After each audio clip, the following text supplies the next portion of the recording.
అనకాపల్లిలో రోడ్డు భద్రతా మాసోత్సవాలు జరిగాయి. ఈ సందర్భంగా రవాణా శాఖ ఆధ్వర్యంలో రోడ్డు భద్రతపై అవగాహన ర్యాలీ నిర్వహించారు. ఈ కార్యక్రమానికి ముఖ్య అతిథులుగా అనకాపల్లి ఎమ్మెల్యే కొనతాల రామకృష్ణ, జిల్లా కలెక్టర్ విజయకృష్ణన్ పాల్గొన్నారు. ఈ సందర్భంగా ఎమ్మెల్యే మాట్లాడుతూ ఇలాంటి రోడ్డు భద్రతపై అవేర్నెస్ కార్యక్రమం నిర్వహించడం చాలా సంతోషంగా ఉందన్నారు. ప్రతి ఒక్కరూ రోడ్లపై ప్రయాణించేటప్పుడు తప్పనిసరిగా హెల్మెట్ ధరించాలని సూచించారు. మద్యం సేవించి సెల్ ఫోన్స్ మాట్లాడుతూ వాహనాలు నడపరాదని చెప్పారు.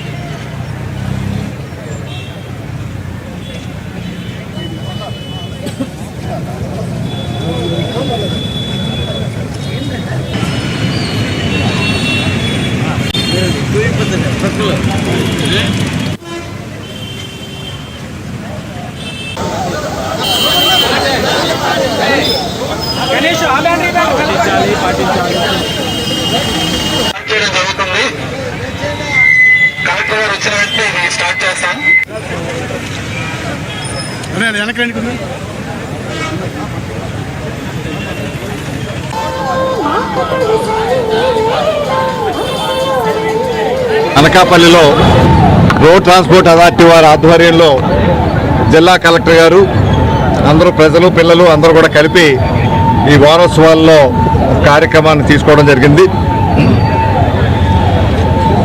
భద్రతా ఏర్పాట్లు పటిష్టంగా ఉండాలంటే ప్రజల సహకారం అవసరం. ఈ దేశంలో సంవత్సరానికి 1,72,000 మంది చనిపోయారు లాస్ట్ ఇయర్. అనకాపల్లిలో